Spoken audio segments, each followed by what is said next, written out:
Hello દોસ્તો, હું છું નોમા ઠાકર और મારી ચેનલમાં તમારા બધાનું સ્વાગત છે। હું જઈ રહી છું મારી ફેમિલી સાથે નાથદ્વારા। તો ચલો આ જર્નીમાં તમે બી મારી સાથે બની રહેજો।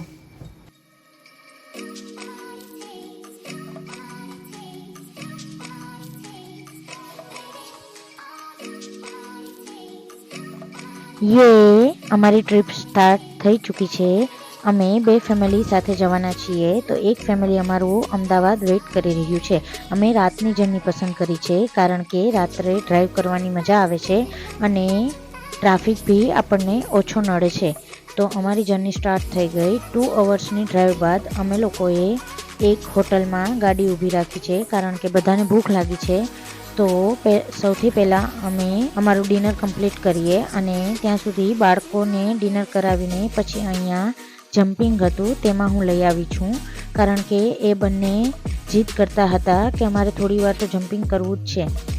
આ હોટલ રાજકોટ હાઈવે ઉપર આવેલી છે। અગર તમે રાજકોટ જુનાગઢ હાઈવે ઉપર નીકળતા હો તો આ હોટલની મુલાકાત અવશ્ય લેજો। અહીંનું ડિનર બી બહુ સરસ હતું અને તમને સ્વાદ બી તમારા મુજબ કરી આપતા હતા। હવે અમે પાછી અમારી જર્ની સ્ટાર્ટ કરી દીધી છે।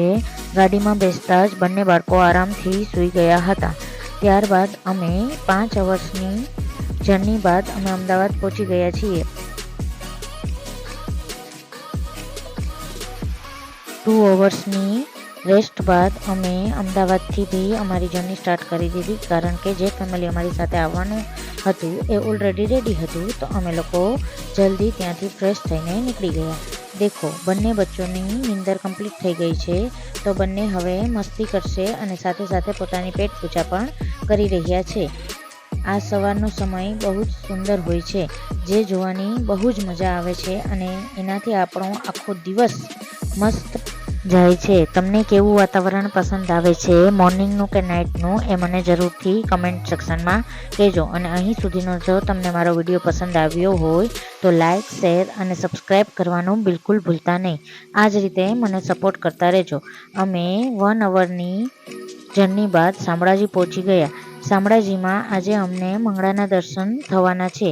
જનરલી અમે લોકો સવારના અર્લી મોર્નિંગ નીકળીએ છીએ તો શામળાજીમાં અમને રાજભોગના દર્શન થાય છે બટ અહીં અમે આ વખતે નાઇટની જર્ની પસંદ કરી તો મોર્નિંગના મંગળાના દર્શન આજે થઈ જશે।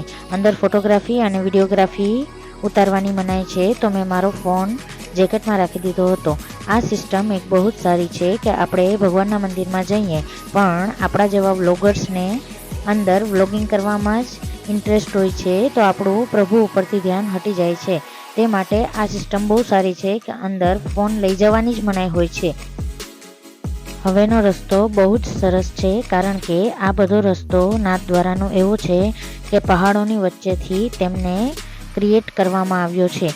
પહેલાં તો આખું પહાડોની ફરતેથી સિંગલ ટ્રેકમાં જવાનું હતું બટ હવે લકીલી 4 ટ્રેકની સુવિધા અવેલેબલ છે તો આપણી જર્ની બહુ જ સ્મૂધલી ત્યાં સુધી થઈ જાય છે।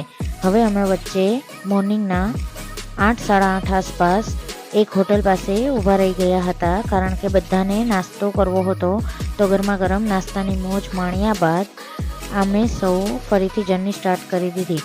અહીંની જર્ની કરવાની બહુ જ મજા આવે કારણ કે આજુબાજુ ગ્રીનરી જોવા મળે અને આ પહાડોને એવી રીતે કોતરવામાં આવ્યા છે કે એ રસ્તો જોવાની મોજ જ કંઈક અલગ હોય। તમને પહાડો ગમે છે કે બીચ ગમે છે તે મને કમેન્ટ સેક્શનમાં જરૂરથી જણાવજો।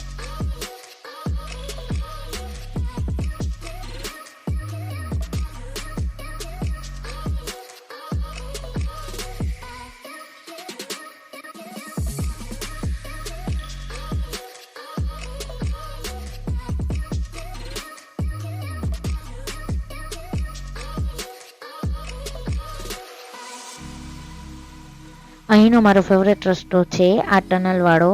તે જોવાની બહુ જ મજા આવે છે। તમે નાથદ્વારા ગયા છો કે નહીં તે મને કમેન્ટ સેક્શનમાં જરૂરથી જણાવજો। તમને મારો વિડીયો પસંદ આવ્યો હોય તો જલ્દીથી લાઇક, શેર અને સબસ્ક્રાઈબ કરી દો અને હા, બેલ આઇકન ઉપર ક્લિક કરવાનું ભૂલતા નહીં તો તમને મારા વિડીયોની નોટિફિકેશન ટાઈમથી મળતી રહેશે।